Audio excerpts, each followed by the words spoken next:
ক্ষমতাচ্যুত হাসিনার দোসর সাবেক এমপি সালাম মুর্শিদি এলাকার মানুষের কাছে ছিল আতঙ্কের নাম। মৃতের মিল না হলে চলত জুলুম নির্যাতন। পেটোয়া বাহিনীর হাত থেকে রেহাই পায়নি নারীরাও। সেবা সংঘের নামে অর্থ জোগাড় করতেন মুর্শিদি।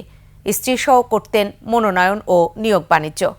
শেখ মোহাম্মদ জুয়েলের ক্যামেরায় খুলনা বিভাগীয় প্রতিনিধি মহেন্দ্রনাথ সেনের তথ্যে ডেস্ক রিপোর্ট।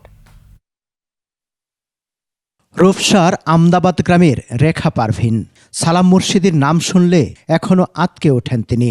2019 সালে উপজেলা নির্বাচনে সাবেক সংসদ সদস্যের বিরুদ্ধে অন্য প্রার্থীকে সমর্থন করায় পেটোয়া বাহিনীর হাতে নির্যাতিত হতে হয় তাকে।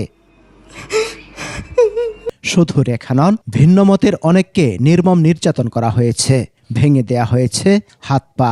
বিগত তার আমলে 7-8 বছরে আমাদের এখানে মামলা হামলা, হিন্দুদের উপরে নির্যাতন অত্যাচার। বিভিন্ন শিক্ষা প্রতিষ্ঠানের নিয়োগে করেছেন বাণিজ্য। তাকে অর্থের যোগান দিতে হতো ঘাটের মাঝি সহ নিম্ন আয়ের মানুষকেও। কুকর্ম ঢাকতে পুষতেন সাংবাদিক।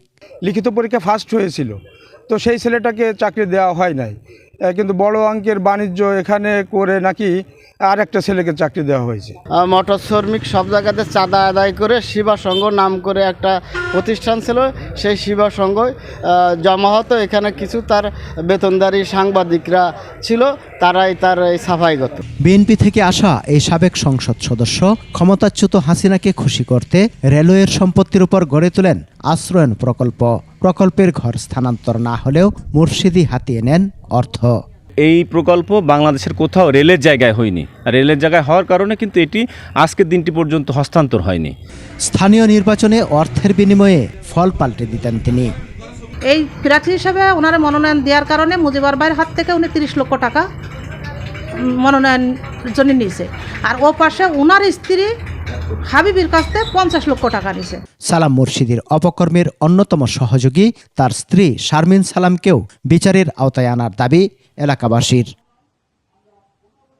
সমর ইসলাম, ডেস্ক রিপোর্ট, 21 টেলিভিশন।